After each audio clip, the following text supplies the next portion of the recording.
Hi, I'm going to take a quick video of my Q&S QDM-750 floor standing pillar drill, and it's fitted with a 3-phase motor and a VFD. The VFD is just tucked around the back there. It's got a slotted table, it's got an emergency foot stop there, and it's belt fed but also with back gear. Let's just have a quick look at that. So pop that up. Okay, so at the moment it's entirely belt driven direct to the spindle, and in a while we'll actually engage the back gear and then you can see that working as well. So I'll just leave the top cover open for the moment. I wouldn't normally recommend doing that, but then you can at least you'll be able to see that thing's spinning around. So there we go, nice and quiet. Alright, because it's got the variable frequency drive and a speed control potentiometer, we can change the speed easily, like so. And also I've got forward and reverse, and so that makes it really easy to do powered tapping. Of course, also you could do some left-hand drilling if you needed to, or left-hand tapping for that matter. And as I think I mentioned earlier, there is an emergency stop, so if I just stand back and just put my foot on the stop, you'll see that it stops, and the braking speed is configurable through the VFD. So to pop the lid back down, like so, push it down so it clicks down, there we go. The quill return spring is housed in here, so that can be adjusted. I think it's absolutely fine at the moment, so it fully retracts. There's no problem with that. There's no broken quill spring. It's got quite a lot of travel. I've never measured it, and in fact the depth adjustment nuts are actually not allowing full travel at the moment, but yeah, it's got more than enough travel, and for that matter anyway, on a floor standing pillar drill like this you can always move the table up if you want to drill something very long. So yeah, there's loads of spindle there. It's a Morse to taper. It's easy to extract. I'm not going to be able to do this one-handed, but you can put the extractor in that slot and you can knock that out. That's no problem at all. I normally actually have a keyless chuck on here, but if I'm tapping then I need to put a keyed chuck on, otherwise it will undo itself. Right, okay. What I do like about this is it's got a nice T-slotted table. It's got some small marking on the table, arc of shame or whatever you want to call it, but that's not too bad. That's not from me, by the way.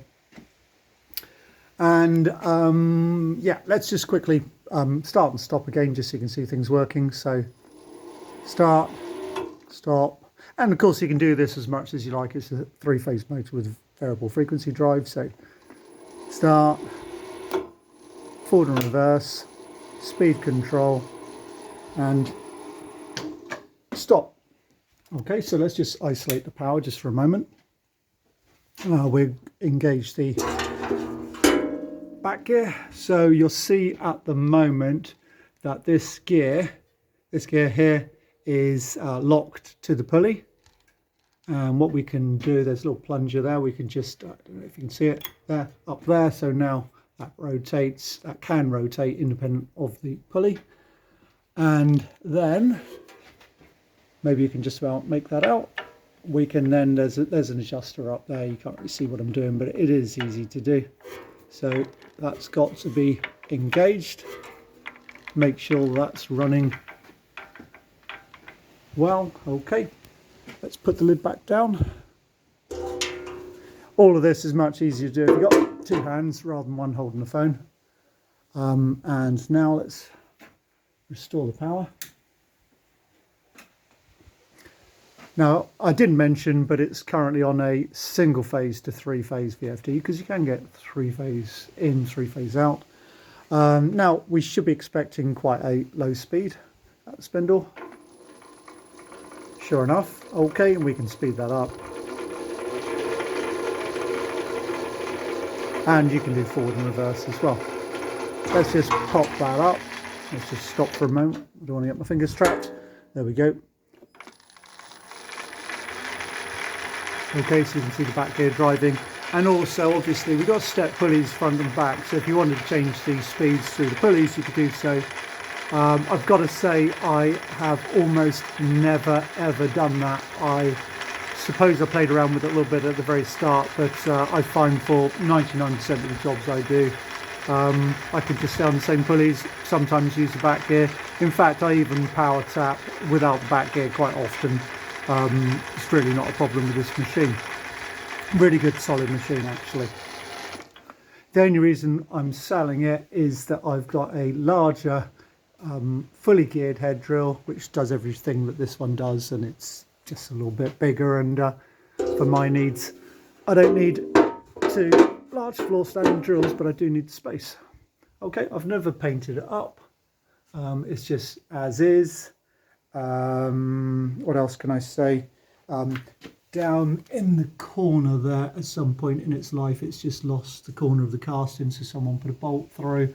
And when I got this, it was like that, and I thought, oh, I might do something about it, but I haven't ever bothered because it's absolutely fine. Yeah, the table you can tilt side to side. Obviously, it turns around. There's also a safety locking collar there as well, so you can't drop the thing down on your toes. That's about it. So I'm going to be advertising this in due course, and if you've got any questions about it, then do feel free to ask. Oh, by the way, I suppose you might want to look at the data plate there. Okay, thanks very much for watching the video.